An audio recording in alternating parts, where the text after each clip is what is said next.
The question was innocent enough. Just 7 words from a 9-year-old boy, but those 7 words would expose a secret the palace had kept for 70 years. Officer James Whitmore had been guarding the North Wing corridor for 6 hours. His shift was quiet, uneventful, the usual routine. He'd watched staff pass by, heard distant footsteps, monitored the security cameras. Nothing unusual. Then Prince George appeared. The boy walked alone, which wasn't uncommon. At 9 years old, George knew these halls better than most of the staff. He was curious, intelligent, and surprisingly observant for someone so young. "Good evening, Your Highness," James said, straightening his posture. George stopped. He looked up at James with those serious eyes that made him seem older than his years. "Officer Whitmore, can I ask you something?" "Of course, sir." George glanced down the corridor, then back at James. His expression shifted. Something between confusion and concern. Why does the woman in the portrait cry at night? James felt his blood turn cold. He'd been trained for terrorist threats, for security breaches, for medical emergencies, but no training had prepared him for this moment, because James knew exactly which portrait George meant. And he knew what the boy had just admitted to witnessing. Before we continue with what happened next, make sure you're subscribed to this channel. This story goes places you won't expect, and you'll want to see how it ends. James swallowed hard. "I'm sorry, sir. I don't understand the question." But he did understand. Too well. George pointed down the corridor. "The lady in the blue dress? The portrait near the library.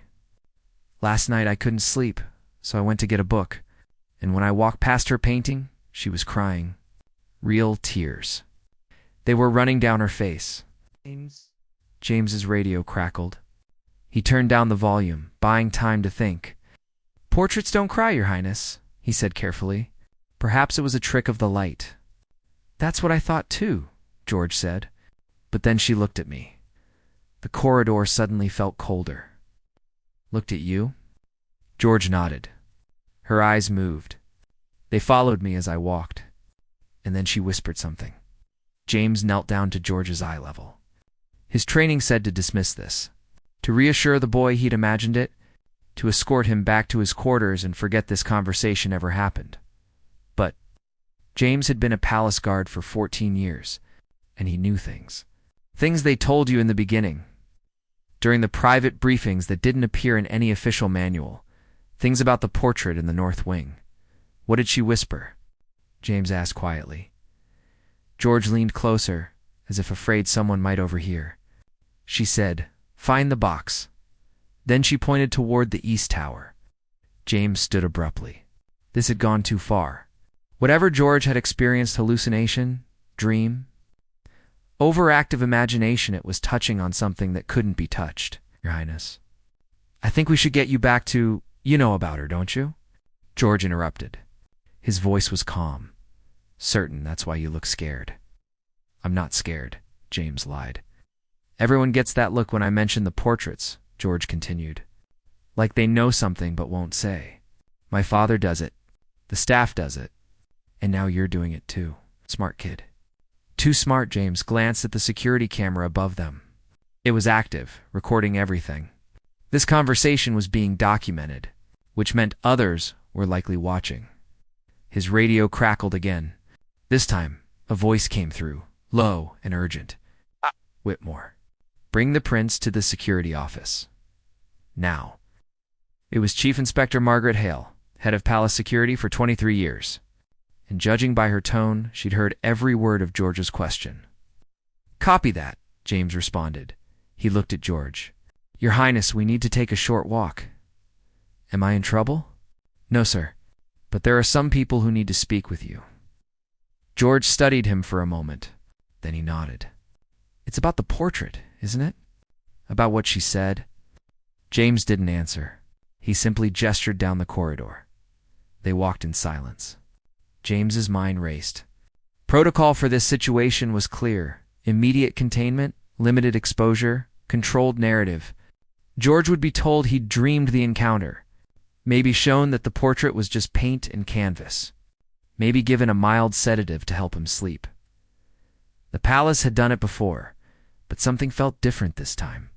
George wasn't a traumatized staff member or a superstitious tourist.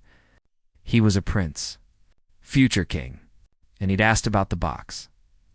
Nobody had mentioned the box in decades. They reached the security office. Margaret stood outside, her expression grim. Beside her were two people James didn't recognize, a man in his 60s wearing an expensive suit and a woman with silver hair pulled into a tight bun. "Your Highness," Margaret said gently. "Thank you for coming. These are Dr. Richard Pemberton and Dr. Eleanor Cross. They're historians who work with the palace archives." George looked at them curiously. "Why do I need historians?" "Because the portrait you asked about," Dr. Pemberton said, kneeling to George's level, "has a very long history. And you're not the first person to notice something unusual about it." George's eyes widened. "So I didn't imagine it?" "No, young man. You didn't imagine it." Margaret shot Dr. Pemberton a warning look. He ignored it. "The woman in that portrait," he continued, "is Lady Catherine Ashworth. She lived in this palace in 1953, and she disappeared under mysterious circumstances 70 years ago." "Disappeared?" George repeated. "Vanished," Dr. Cross added. "Without a trace. No body was ever found. But before she disappeared, she told 3 people that she'd hidden something. Something that would change everything about how we understand the royal family." James felt the atmosphere in the corridor shift. This was classified information. Information that should never reach a child's ears, especially not a child who would one day wear the crown. But Dr. Pemberton kept talking. She called it the box. And for 70 years, people have searched for it. Tore apart rooms, examined documents, interviewed anyone who'd known her. But nothing was ever found. George processed this slowly. "And now she's telling me where it is?" "Apparently," Dr. Cross said softly. Margaret finally intervened. "Your Highness, we need to discuss this privately. With your parents present? This situation is—" "I want to find it," George said suddenly. Everyone fell silent. "I want to find the box," George repeated, his voice firm. "If Lady Catherine is asking for help, if she's been waiting 70 years, then someone should help her." James watched Margaret's face. She was calculating, weighing options, considering consequences. Finally, she made a decision. "Then we have 48 hours to locate it before this gets reported up the chain. And once it reaches the senior royals," she didn't finish the sentence. But everyone understood the implication. Whatever was in that box. It was dangerous enough that powerful people wanted it to stay lost. Asterisk, they moved to a secure room deep in the palace basement. A room without cameras. Without recording devices. The kind of room where sensitive conversations happened and were never documented. George sat at a large oak table, his legs swinging slightly because his feet didn't quite reach the floor. But his expression was serious. Focused, Dr. Pemberton spread out old photographs across the table. "Black and white images from 1953.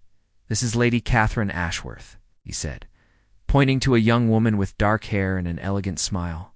She was a lady-in-waiting to Princess Margaret. 24 years old? Brilliant. Everyone who knew her said she had an extraordinary mind. George studied the photograph. "She looks kind." Asterisk, she was, Dr. Cross said. But she was also troubled by something she'd discovered. Something she claimed was hidden in palace documents. "What kind of something?" George asked. The adults exchanged glances. Finally, Margaret spoke. "We don't know." She never had the chance to reveal it. On November 12, 1953, she attended a dinner with the royal family. Everything seemed normal. She retired to her quarters at 20 to 30. The next morning, her room was empty. Bed hadn't been slept in. Clothes were still in the wardrobe. But Lady Catherine was gone. Did anyone look for her? "Extensively," Dr. Pemberton said. But this was 1953. No security cameras. Limited police resources. And the palace wanted the matter handled quietly. The official story was that she'd run off with a lover. Case closed. But that wasn't true, George said. It wasn't a question. No. 3 people received letters from her the day she disappeared. Letters that arrived by post, written in her handwriting, delivered hours after she vanished. Each letter contained the same message: I've hidden the truth where only the worthy will find it. Look for the box. It will change everything. Asterisk George leaned forward. And nobody found it? They searched for months, Dr. Cross said. Tore apart her room. Examined every place she'd been. But nothing. Eventually, people stopped looking. The story became palace legend. A ghost story. The search was abandoned. Until now, George said. Till now, Dr. Pemberton agreed. Because you're the first person in 70 years to report that the portrait showed you something. James had been standing quietly by the door. Now he spoke. Your Highness, what exactly did the portrait do? Walk us through it step by step. Asterisk George closed his eyes, remembering. I was walking to the library. It was around midnight. The corridor was dark except for the emergency lights. When I passed the portrait, I felt cold. Really cold. So I stopped and looked at it. And her eyes were different. In daylight, she looked straight ahead. But that night, she was looking down. Toward me. And there were tears on her painted cheeks. Real tears. I could see them glistening. Margaret made a note. Did you touch the portrait? No. I was afraid too. But then she spoke. Her lips didn't move, but I heard her voice in my head. Clear as anything. What did she say exactly? Find the box, George recited. East Tower, where the light never reaches, where the past sleeps beneath the present. Then she pointed. She pointed. With her hand? Yes. Her painted arm moved. Just a little. She pointed toward the end of the corridor. Toward the East Tower. The room fell silent. Finally, Dr. Pemberton spoke, his voice shaking slightly. Ow. In all the reports? All the testimonies from 1953. Nobody ever mentioned the East Tower. Every search focused on her personal quarters in the West Wing. If the box is in the East Tower, it would explain why nobody found it. Margaret finished. George looked between them. Can we go look? The East Tower has been closed for renovations for 3 months, James said. Structural issues. Nobody's allowed in. Convenient timing, Dr. Cross murmured. Margaret's eyes narrowed. What are you implying? I'm implying that Lady Catherine's portrait starts communicating the same month the East. Tower closes for mysterious renovations. That's quite a coincidence. I think someone knows, George said. I think Dr. Cross said carefully that powerful people may have received word that something was about to be discovered, and they wanted to prevent that. Margaret stood abruptly. We're not having this conversation. We're palace security, not conspiracy theorists. But we can still look, George said. The tower is closed, but we have keys. We can search it. It's 3 a.m, Margaret protested. And you're 9 years old. We can't just, I'm the prince, George said quietly. It wasn't arrogant, just factual. And I'm asking you to help me. Lady Catherine reached out to me. Not to an adult, not to someone in authority. To me. Maybe there's a reason for that. James watched the boy with newfound respect. 9 years old, but he understood his position. Understood how to use it when necessary. Margaret sighed heavily. If we do this, it stays between us. Nobody else knows. If we find something, we secure it immediately and decide our next steps carefully. Agreed? Everyone nodded. Officer Whitmore, you're with the prince at all times, Margaret continued. Dr. Pemberton, Dr. Cross, you'll help identify any historical artifacts we might find. I'll handle security protocols. They gathered supplies, flashlights, tools for opening locked areas, radios set to an encrypted channel. At 3:15, they moved through the silent palace corridors like ghosts. The East Tower loomed ahead. Scaffolding covered its exterior. Yellow caution tape crossed the entrance. A large sign read, Authorized personnel only. Margaret produced a key. The lock clicked. The door swung open with a groan. Inside, dust hung in the air like fog. Sheets covered furniture. Construction equipment sat abandoned in corners. The place felt frozen in time, where the light never reaches, George repeated softly. Where would that be? Dr. Pemberton consulted old architectural plans on his tablet. The East Tower has 4 floors above ground and 2 below. There's a sub-basement level that was used for storage in the 1950s. It's beneath the main foundation. No windows. No natural light. That has to be it, George said. They found the stairs leading down. Each step creaked beneath their weight. The air grew colder as they descended. Damper, the smell of old stone, and forgotten things. The sub-basement was a maze of small rooms, storage chambers, old filing cabinets, boxes stacked floor to ceiling, where the past sleeps beneath the present, Dr. Cross quoted. This entire level is literally beneath the palace. Beneath everything that's happened since Lady Catherine's time. George walked slowly between the stacks, running his flashlight over labels. Most were mundane. Linens 1947. Correspondence 1951. Event records 1949. Then his light caught something. A small door, barely 4 feet tall, hidden behind a filing cabinet. The wood was ancient, dark, and carved into it was a single word, Catherine. George's voice was barely a whisper. I found it. Asterisk James helped George move the filing cabinet. It scraped across the stone floor, the sound echoing through the sub-basement. Behind it, the small door waited. The wood was old, but solid. The carving of Catherine's name looked fresh, as if it had been made yesterday, rather than 70 years ago. Should we call someone? Dr. Pemberton asked nervously, who would we call? Margaret replied, everyone who might have answers has been dead for decades. George reached for the door handle. It was brass, tarnished with age. His small hand wrapped around it. Dad, wait, Dr. Cross said. Your Highness, we don't know what's behind that door. It could be dangerous, unstable. There could be Lady Catherine asked me to find it, George said firmly. She trusted me, so I'm opening it. He turned the handle. It moved easily, as if the mechanism had been oiled recently. The door swung inward, revealing darkness beyond. James shone his flashlight inside. A narrow passage led deeper into the foundation. Stone walls. Low ceiling. And at the end, perhaps 20 feet away, another door. I'll go first, James said. We'll go together, George corrected. They entered the passage single file. George, then James, then the others. The air was stale, but breathable. Their footsteps echoed strangely, as if the walls were absorbing sound. The second door was metal, modern, completely out of place in this ancient space. That's a security door, Margaret said. Military grade. That wasn't here in 1953. Someone's been maintaining this place, Dr. Pemberton observed. Someone's been protecting whatever's inside. The door had a keypad lock. Red light blinked steadily. Do we have any way to? James began. George pressed his palm against the keypad.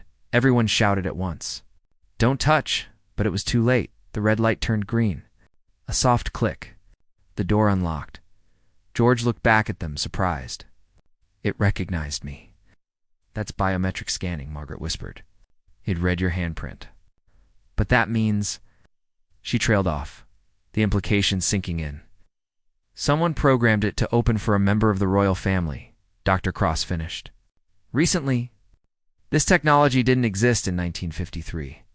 So someone knows about this place, James said. Someone has access, and they're allowing us to find it, or testing whether we will, George said quietly. He pushed the door open. The room beyond was small, maybe 10 feet square. But unlike the dusty sub-basement, this space was clean, climate-controlled. In the center, on a simple pedestal, sat a wooden box. It was the size of a shoebox. Dark mahogany, brass hinges, and on the lid a brass plate with an engraving. For the one who asks the right quest, a rogue approached slowly.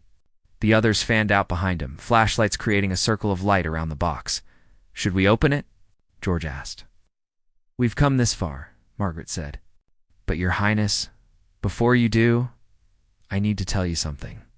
Once you open that box, Once you see what's inside, you can't unknow it. Whatever Lady Catherine hid, whatever truth she preserved, it will become your burden. Are you prepared for that? George thought about this. He was 9 years old. He should be worried about homework and football matches, not 70-year-old secrets that people had died to protect. But he thought about the portrait, about Lady Catherine's tears, about how she'd waited 7 decades for someone to ask the right question. "I'm prepared," he said. He lifted the lid. Inside was a letter, yellowed with age, but preserved perfectly. Beneath it, a stack of photographs. And underneath those, a small leather journal. George carefully removed the letter. The paper was delicate, the handwriting elegant. "Read it aloud," Dr. Pemberton said gently. George cleared his throat and began. "To whoever finds this, know that I did not run away. I did not abandon my duty or my family. I was removed because I discovered something that could not be allowed to exist. A truth so profound that it threatens the very foundation upon which the modern monarchy stands. In this box, you will find evidence of what I discovered. Photographs, documents, testimony. I have hidden copies in 3 locations, so that if one is found and destroyed, the others remain. If you are reading this, you are likely young, innocent, someone the Watchers did not suspect good. You will need that innocence for what comes next. The truth is this: the royal lineage is not what history claims. There was a substitution in 1901. A child was replaced with another. The current royal family descends, not from the true bloodline, but from George stopped reading. His hands trembled. From what? Margaret asked, her voice strained. George continued, his voice barely audible, from a servant's child who was placed in the royal nursery when the true heir died in infancy. This secret has been kept by a small group within the palace for over a century. They call themselves the Preservers. They believe the substitution was necessary to maintain stability, that the truth would destroy the monarchy, but I believe the people deserve to know. I believe that a crown built on lies will eventually crumble under its own weight. If you're reading this, you must decide. Do you reveal the truth and watch the world change? Or do you protect the lie and maintain the illusion of continuity? Choose wisely. And know that the Preservers are still watching. They will know you found this, and they will come for you. Trust no one in positions of power. Trust only those who have nothing to gain. With hope for a truthful future, Lady Catherine Ashworth, November 12th, 1953, the silence that followed was absolute. Finally, Dr. Krauss spoke. If this is true, if the royal bloodline was compromised in 1901, then everyone currently in the line of succession has no legitimate claim to the throne, Dr. Pemberton finished. George looked up at James. Does this mean my great-grandmother wasn't really the queen? James didn't know how to answer. His mind reeled. If Lady Catherine's claims were true, then Queen Elizabeth II, King Charles, Prince William, all of them, were descended from an impostor. The entire modern monarchy was built on a lie. We need to verify this, Margaret said. The photographs. The journal. We need to examine everything before we jump to A. Sound echoed through the passage behind them. Footsteps. Someone else was in the sub-basement. Someone was coming for the box. James moved instantly. He positioned himself between George and the doorway, his hand on his weapon. Everyone behind me. He ordered quietly. The footsteps grew closer, measured, unhurried. Whoever was coming wasn't trying to hide their approach. A figure appeared in the doorway. An elderly man in a dark suit, silver hair, sharp eyes. He looked at the group with an expression that was neither surprised nor angry. Just disappointed, Your Highness, the man said, addressing George. I had hoped you wouldn't find this quite so quickly. Who are you? Margaret demanded, her radio already in her hand. That won't work down here, the man said, gesturing at the radio. Signal jammer. This room was designed to be isolated. Stepped into the chamber, revealing 2 others behind him. A woman in her 50s and a younger man, both dressed similarly. James recognized the stance, the bearing. Former military? All of them. I am Lord Geoffrey Hutchinson, the elderly man continued, keeper of the Royal Archives. And these are my associates. We are what Lady Catherine called the preservers. You knew about this room, George said. You've known all along. Of course. We've known about all 3 locations where Lady Catherine hid her evidence. This one, obviously. One in the library's restricted section, and one in Westminster Abbey, beneath the coronation chair itself. Then why didn't you destroy it? Dr. Pemberton asked. Lord Hutchinson smiled slightly. Because destroying evidence doesn't eliminate truth. It only delays its discovery. And we learned long ago that the harder you try to hide something, the more people search for it. Better to control the discovery than to prevent it. Control? George's voice was sharp. You let me find this? You wanted me to? Yes, because you, Your Highness, are the perfect vessel for this secret. James didn't like where this was going. His grip tightened on his weapon. Lord Hutchinson noticed. Officer Whitmore, please. We're not here to harm anyone. We're here to explain. Explain why you've been lying to everyone for over a century? Dr. Cross spat. Explain why the lie was necessary, Lord Hutchinson corrected. He gestured to the box. May I? George hesitated, then nodded. Lord Hutchinson removed the photographs. He spread them on the floor, using his flashlight to illuminate them. The first photo showed a nursery. 2 cribs. In each crib, an infant. 1901, Lord Hutchinson said. The royal nursery. In the left crib, Prince Edward, the true heir. In the right crib, Thomas Wainwright, son of a lady's maid. Born on the same day, in the same hospital. Identical in appearance. The next photo showed the same nursery. But only one crib was occupied now. Prince Edward died of influenza at 4 months old. The Queen was devastated. The nation was grieving. And the royal physicians made a decision. They switched the babies, George whispered. They saved the monarchy, Lord Hutchinson countered. Britain was vulnerable in 1901. International tensions. Colonial unrest. The death of an heir would have been seen as a sign of weakness. So they made a choice. They placed Thomas Wainwright in the royal crib and told no one, except the preservers, Margaret said. The physicians who performed the switch, several senior palace staff, and over the decades their descendants. People who understood that some truths are too dangerous to reveal. Dr. Pemberton shook his head. But this invalidates the entire line of succession. Every monarch since Edward VII has been exactly what Britain needed, Lord Hutchinson interrupted. Think about what our monarchs have accomplished. Queen Elizabeth II's steady leadership through decades of change. King Charles's dedication to service. Your father, Prince William, and his genuine care for the people. Would any of that be less meaningful if the bloodline were different? Yes, Dr. Cross shouted. Because it's built on a lie. The monarchy's entire legitimacy comes from lineage, from divine right, from the unbroken chain of succession. The monarchy's legitimacy, Lord Hutchinson said calmly, comes from the people's belief in it. And they believe because the institution works, because it provides stability, because it represents something larger than any individual. He turned to George. Your Highness, you're 9 years old, but you understand duty. You understand what it means to be royal. That understanding doesn't come from blood. It comes from training, from expectations, from the weight of the crown itself. Thomas Wainwright became a prince because he was raised as a prince. His son became king because he was raised to be king, and so on for 5 generations. The bloodline may have changed, but the institution survived. George looked at the photographs. At the 2 babies who'd shared a nursery for 4 months before one became a prince and the other became a secret. What happened to the real prince? George asked. To Edward? Buried in an unmarked grave in Scotland, Lord Hutchinson said quietly. His death was recorded as the death of a servant's child.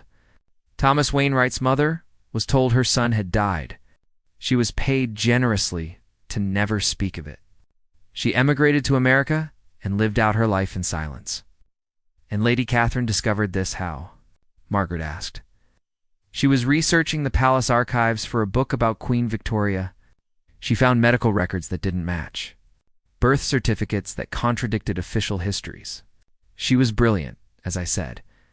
She pieced it together. And you killed her for it, George said. Lord Hutchinson's expression darkened. No, we didn't kill her. We offered her a choice. Join the preservers and help protect the secret, or leave the palace and never speak of it again. With enough money to live comfortably forever? She chose neither. Dr. Pemberton said, she chose to hide the evidence and disappear on her own terms, Lord Hutchinson confirmed. We searched for years. Offered rewards, nothing. She vanished completely. Some of us believed she'd died. Others thought she'd left the country. But she was smarter than we gave her credit for. She hid the evidence in plain sight and then truly disappeared. What do you mean truly disappeared? George asked. Lord Hutchinson pulled out another photograph. This one was modern, in color. It showed an elderly woman in a garden, smiling at the camera. Lady Catherine Ashworth, he said. Age 94. Living in a cottage in Cornwall under the name Catherine Marsh. She's been there for 68 years. The room erupted. She's alive? Dr. Cross gasped. Very much so. And she's been waiting. Waiting for the right person to find her box. Waiting for someone young enough to not be corrupted by power. Someone innocent enough to see the truth clearly. He looked directly at George. She was waiting for you, Your Highness. George processed this slowly. The portrait. That wasn't a ghost. That was technology, Lord Hutchinson said. Sophisticated projection and AI programming. We've been monitoring you for months. Watching how you interact with the palace. Testing your character. The portrait was our way of seeing if you'd pursue the mystery or dismiss it as imagination. You manipulated a 9-year-old, James said angrily. We tested a future king, Lord Hutchinson corrected. Because now comes the real question, Your Highness. The question that will define who you are and who you'll become. He gestured to the box, to the evidence, to the truth. What do you do with this knowledge? Do you reveal it to the world and watch the monarchy crumble? Do you hide it as we've hidden it, protecting the institution at the cost of truth? Or do you find another path? A third option that no one has considered? George looked at each of the adults around him. James, loyal and protective. Margaret, torn between duty and truth. The doctors horrified and fascinated. And Lord Hutchinson, representing a century of secret keeping. I want to meet her, George said quietly. I want to meet Lady Catherine. Lord Hutchinson smiled. It was the first genuine smile he'd shown. I was hoping you'd say that. 2 days later, George sat in a private car traveling through the English countryside. James was beside him. Margaret drove. Lord Hutchinson occupied the passenger seat. They'd told William and Kate that George was attending a special historical education program. Not entirely a lie. What he was about to learn would certainly be educational. The cottage appeared after 3 hours of driving. Small stone walls covered in climbing roses. A garden bursting with flowers despite the autumn chill. Smoke rose from the chimney. She knows we're coming, Lord Hutchinson said. I called ahead. They walked up the garden path. The door opened before they could knock. Lady Catherine Ashworth stood in the doorway. She was smaller than George had imagined. Frail, but not fragile. Her eyes were sharp, intelligent, and when they landed on George, they filled with tears. You found it, she whispered. You actually found it. Your portrait told me where to look, George said. Catherine laughed. It was a sound of pure joy. That wasn't my portrait, dear boy. That was Jeffrey's people using technology I don't pretend to understand. But I'm glad it worked. She invited them inside. The cottage was cozy. Bookshelves lined every wall. A fire crackled in the hearth. Tea was already prepared. They sat in her small living room. Catherine poured tea with steady hands, as if hosting royalty in a Cornwall cottage was perfectly normal. Suppose you have questions, she said to George. A lot of them, George admitted. But first, why me? Why wait 70 years to reveal this? Catherine set down her teacup. Because revealing it earlier would have destroyed the monarchy. And despite what you might think, I never wanted that. I loved the royal family. Served them loyally. But I also believed in truth. So you waited for the right moment, Margaret said. I waited for the right person, Catherine corrected, looking at George. Someone young enough to live with this knowledge for decades. Someone positioned to one day make decisions about the monarchy's future. And someone, frankly, with the character to handle it wisely. How do you know I have that character? George asked. You've never met me. But I've watched you, Catherine said. Not in person, obviously. But Jeffrey's people have kept me informed. They send me news clippings, videos, reports on how the young royals are developing. And you, George, you ask questions. You think deeply. You care about truth. Those qualities are rare, especially in someone born to power, Lord Hutchinson spoke up. Lady Catherine and I have an arrangement. She doesn't reveal the secret. We don't pursue her, and we both wait for the right moment to address the situation properly. So you've been working together? Dr. Pemberton asked, confused. Not working together, Catherine said. More like a very long stalemate. Jeffrey wants to protect the institution. I want to honor the truth. We're at an impasse. Until now, she turned back to George. Because you represent a possibility we never considered. You're young enough to see the monarchy differently, to reimagine what it could be. To find a way forward that doesn't require destroying the past. I don't understand, George said. If the bloodline is false, then my family has no legitimate claim. How do we move forward from that? By changing what legitimacy means, Catherine said simply. The monarchy has evolved before.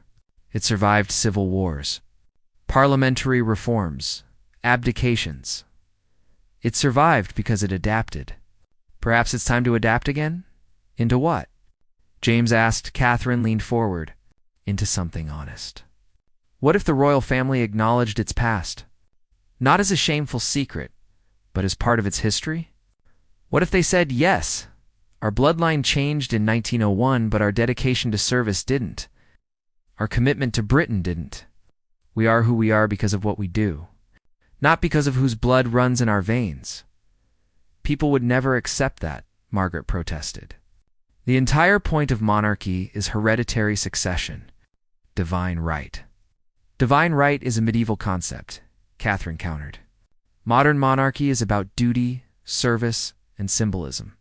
If the family acknowledged the truth but emphasized their continued commitment to those values, they'd survive. They might even emerge stronger. George thought about this. About his great-grandmother who'd served for 70 years.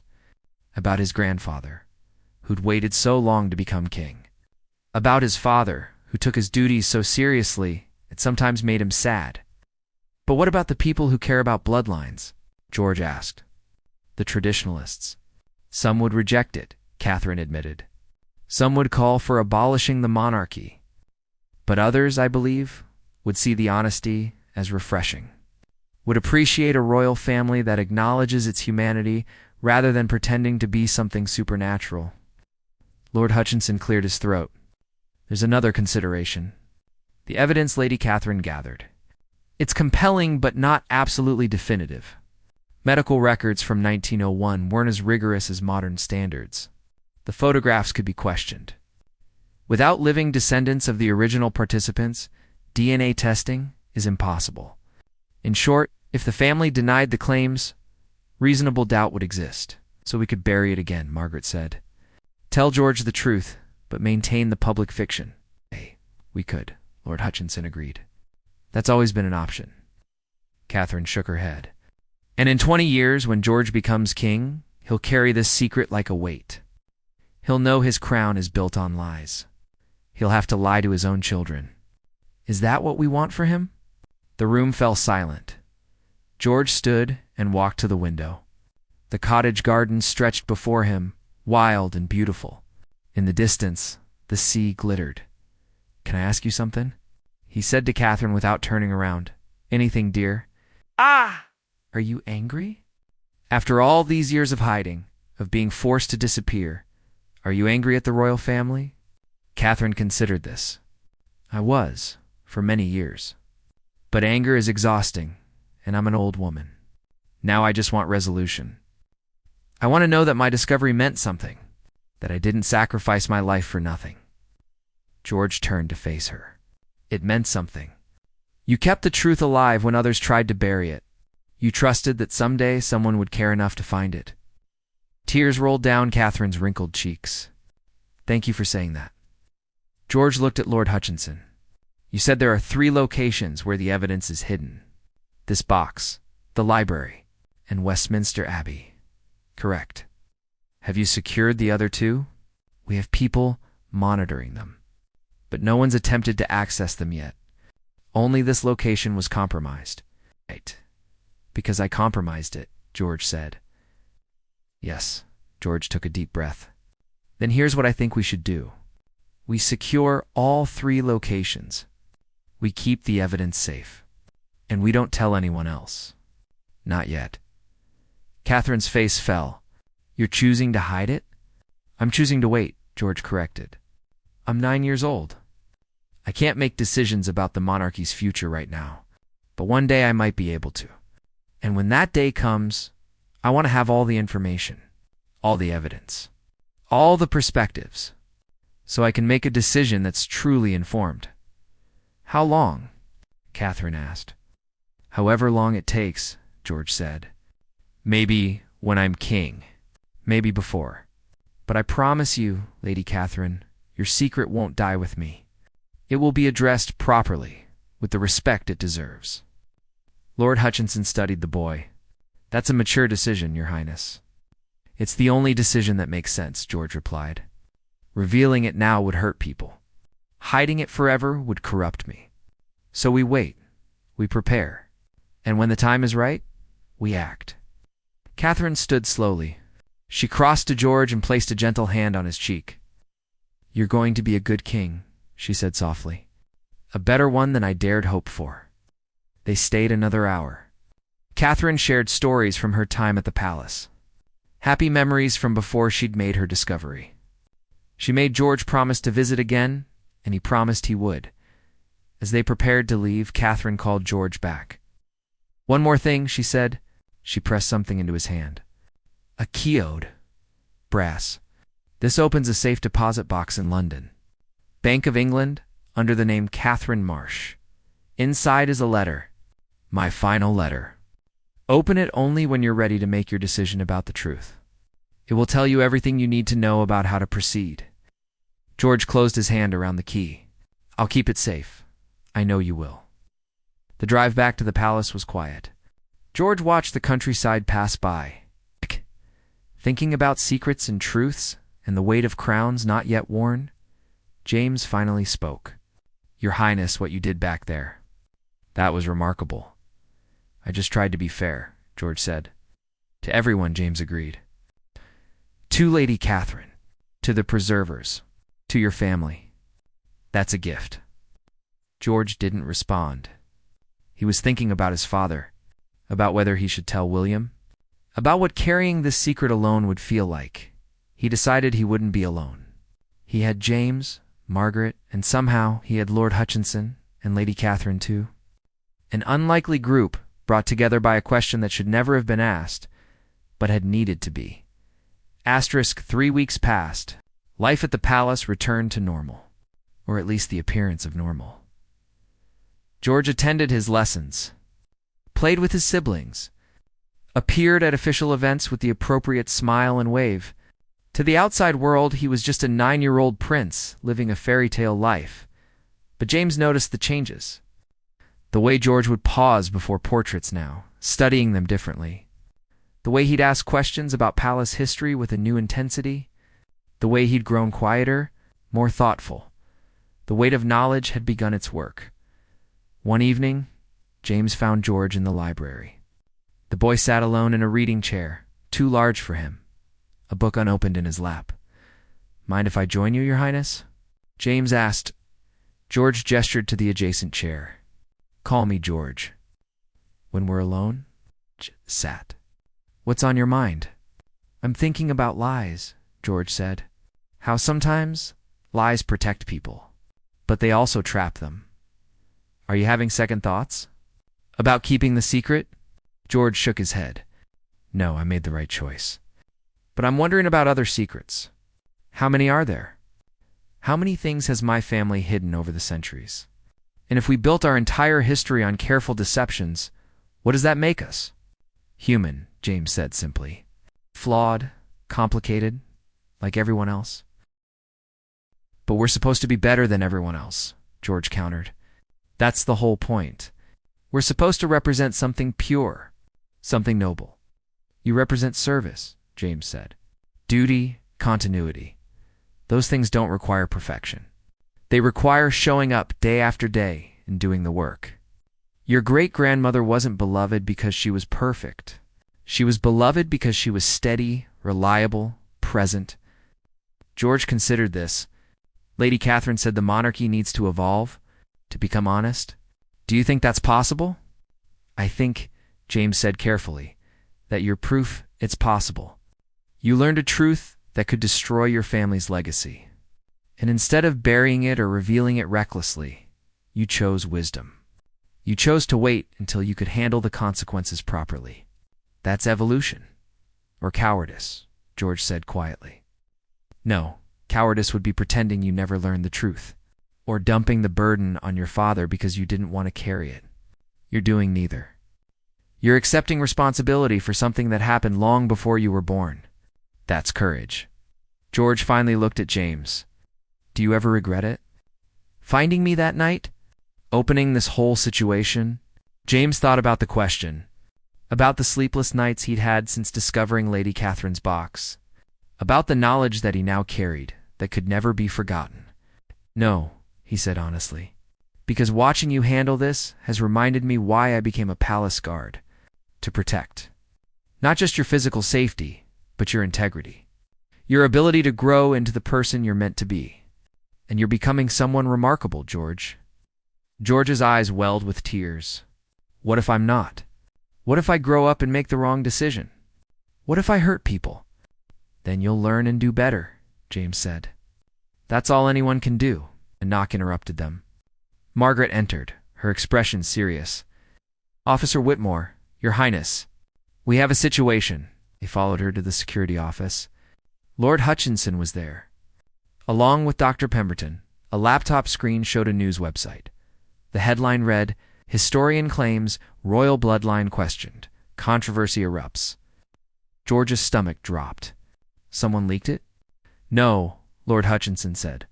Someone is asking questions. A doctoral student researching palace archives noticed discrepancies in 1901 medical records. The same discrepancies Lady Catherine found. He's published a paper speculating about a possible substitution. How much does he know? Margaret asked. Not much, Dr. Pemberton said. His evidence is circumstantial. Birth records that don't quite align. Medical expenses that seem inconsistent. He's proposing it as a historical curiosity, not an accusation. But people are paying attention, Lord Hutchinson added. The paper's been shared thousands of times. News outlets are picking it up. Within days, serious historians will start investigating. George felt panic rising. This is happening now? I'm not ready.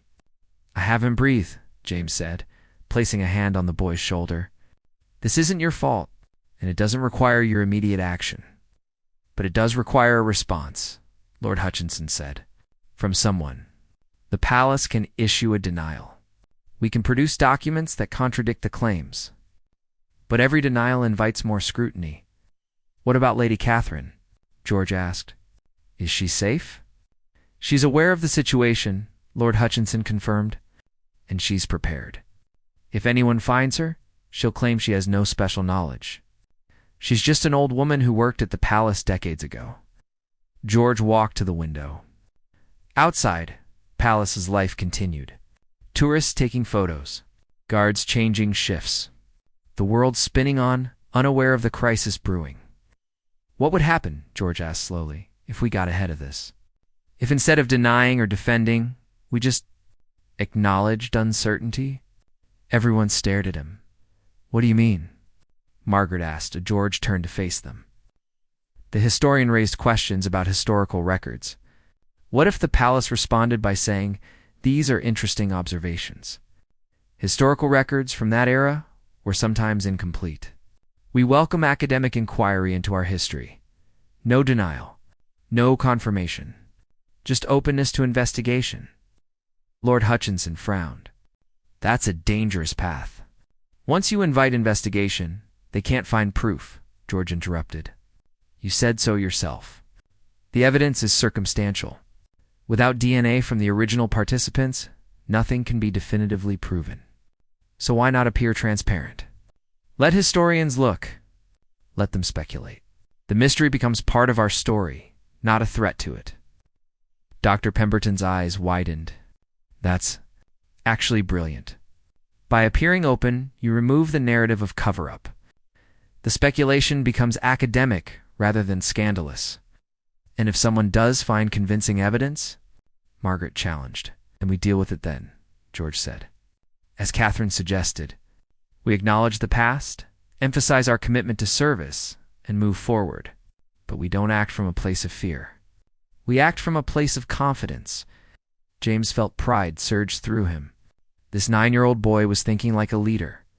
Lord Hutchinson was quiet for a long moment. Finally, he nodded. I'll speak with the senior advisors. Propose this approach. It's risky, but it's better than the alternatives. One condition, George said. Lady Catherine stays protected, no matter what happens. She gets to live out her life in peace. Agreed, Lord Hutchinson said. You have my word. Over the following days, the palace issued a carefully worded statement. They acknowledged the historian's research, expressed appreciation for academic interest in royal history, noted that historical records from early 20th century were sometimes incomplete, encouraged continued scholarly investigation. The response was unexpected. By appearing open rather than defensive, the palace transformed the narrative. What could have been a scandal became a fascinating historical mystery. Documentaries were proposed. Books were written. But the fever pitch of conspiracy died down. The monarchy, as always, adapted. George kept Catherine's key in a locked drawer in his room. Some nights he'd take it out, hold it, think about the letter waiting for him, the instructions he'd one day need to follow. But not yet. Not for many years. 2 months after finding the box, George was back in the North Wing corridor. The same corridor where he'd asked Officer Whitmore a simple question that had changed everything. He stood before Lady Catherine's portrait. In daylight, she looked exactly as she had in the photographs from 1953. Young, elegant, smiling softly. Thank you, George, whispered to the painting, for trusting me. Portrait, of course, didn't respond. It was just paint and canvas. No AI projection.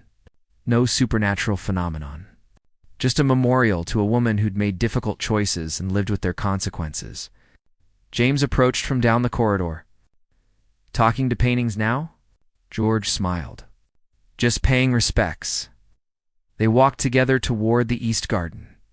George had started taking evening walks, finding peace in the space and silence. Can I ask you something? George said, Always. Do you think secrets are always bad? Or are some secrets okay to keep? James thought carefully. I think secrets that protect people are different from secrets that protect power. Secrets that give someone time to grow, to prepare, to become strong enough to handle truth, those can be merciful. But secrets kept solely to maintain control or avoid accountability, those become poison. And which kind is mine? You're keeping a secret to protect something bigger than yourself, James said. The stability of a nation, the dignity of your family, the peace of an elderly woman who's already sacrificed enough. That's not poison. That's prudence. But one day I'll have to tell the truth, George said. Won't I? Maybe, James agreed. Or maybe the truth will become irrelevant. Maybe by the time you're king, bloodlines won't matter as much as character. Maybe the monarchy will have evolved into something where this secret is simply a historical footnote rather than a constitutional crisis. George stopped walking. Do you really believe that? I believe James said that you're going to help make it possible. Because you understand something most people in power never learn, that true strength isn't about hiding weaknesses. It's about being honest about them while still doing the work. They reached a bench overlooking the fountain. The same fountain where George had first learned about Lady Catherine's disappearance. George sat down. "Officer Whitmore?" "Yes, Your Highness." "Thank you. For that night, for helping me, for not making me face this alone." James sat beside him. "George, I'm your protection officer. That's not just about keeping you safe from physical threats. It's about protecting who you are, who you're becoming, and I'm honored to do it." They sat in comfortable silence as the sun set over the palace grounds. Somewhere in Cornwall, an old woman tended her garden, finally at peace knowing her truth was in good hands. Somewhere in London, Lord Hutchinson filed away documents, confident the monarchy would survive another century of challenges. And in that moment, on a bench in the East Garden, a 9-year-old prince carried the weight of a century-old secret with grace and wisdom beyond his years. He'd asked a simple question one night, and discovered that truth, like royalty itself, is more complicated than anyone wants to admit, but also more resilient. Because the people who carry the crown don't have to be perfect. They just have to be honest about being human. And Prince George was learning that lesson earlier than most, which meant, when his time came to rule, he'd do it with both the weight of history and the courage to change it, one honest step at a time.